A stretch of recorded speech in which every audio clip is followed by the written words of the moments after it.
Hey guys, we're here with another Taco Tech Tip Tuesday, and today I want to talk real quick about a topic that a lot of people ask me. They say, hey Eric, what engine management system should I run?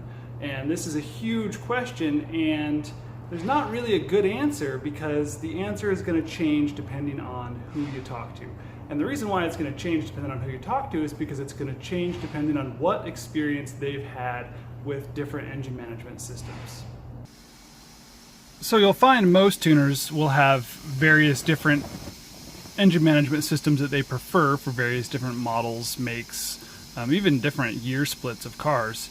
This BMW, this customer has a Mega Squirt, and it's a MS3, which is it's a good unit. They definitely work. It's not my preference, but again, that's what the customer had, and so a good tuner is going to learn multiple systems even if they're not their preference. But when a customer comes to me with a car like this and they say, hey, I'm looking at buying an engine management, what should I buy? Oh, here we go. Oh, I gotta update. See, I don't use Tuner Studio enough. Always end up updating. But, you know, a car like this, I would recommend probably a Haltech or a Link engine management in order to get the job done and be cost effective. And people are like, well, but everyone runs Mega Squirts. Why would you recommend something else? And the main reason why your tuner will recommend something different than what, say, the internet is going to recommend is because the internet is a conglomeration of individual people that have all decided that they want to do things themselves. Tuners are on a time schedule. People in their garage, for the most part, aren't. Things like Mega Squirts are great if you like to tinker. You want to just mess with it. You want to, learn how to do it yourself. That's why, Mega Squirt is ran by DIY Auto Tune. Do it yourself, and that's the mentality of it. But when you're trying to get stuff done, constantly having slow updates and various, having no user support per se, definitely cuts into the amount of time that I have on the dyno with the car. And if I have an issue with the car, not having any direct user support. Now there's community support, but community support is slow and it's not necessarily expert. If I submit something on the Mega Squirt forums for community support, some Joe Schmo might come in and say, oh yeah, it's this, and then you go chasing down that rabbit hole and it's not correct.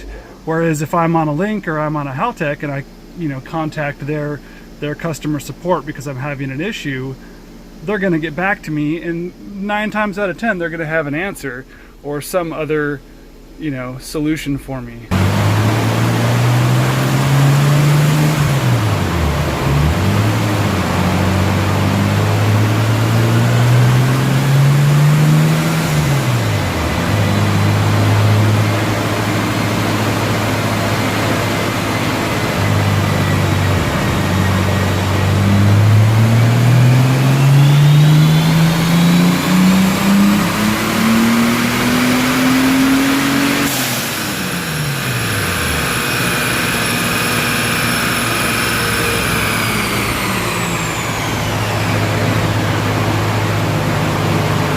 So where am I going with all of this? Well, the main thing to note is that you just want to talk to who's going to be tuning the car.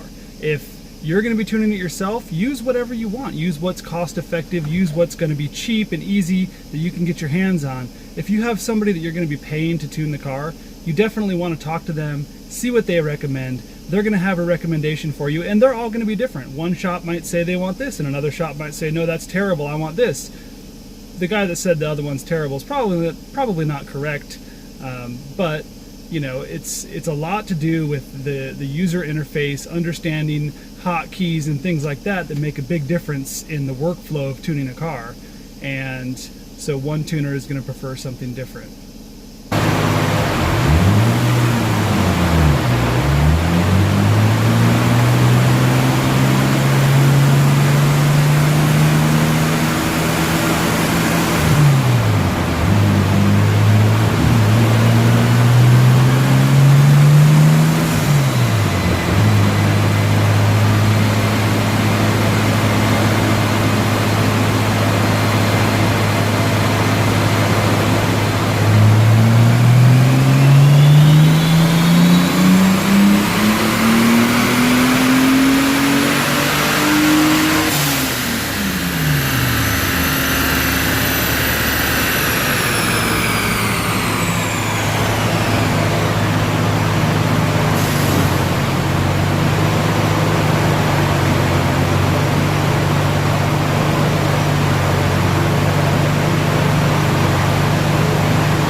Well, we didn't quite get the boost out of it that we wanted, but we had a really solid gain in horsepower from tuning.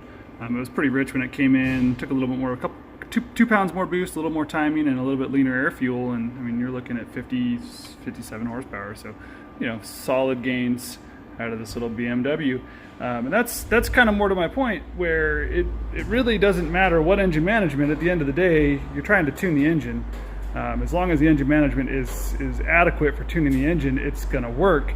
It's just a matter of what your tuner prefers, what they're comfortable with, and what they're going to be efficient with if they've only got 2 or 3 or 4 hours on the dyno to get your job done. If they're struggling with just the interface of everything and spend 3 hours trying to get it to communicate, you know, you don't get a whole lot of time on the dyno. Before I send this thing home, let's take one more quick look. Oh, look at that car. That's some beautiful body lines. BMW knew what they were doing in the 80s and 90s, that's for sure. Thanks for watching, guys. Just remember, talk to your tuner. If that's who's going to be working on your car, get what they recommend. And if you do what they say you're not supposed to do or you shouldn't do, you're probably going to end up paying a lot more in the long run. So, thanks for watching.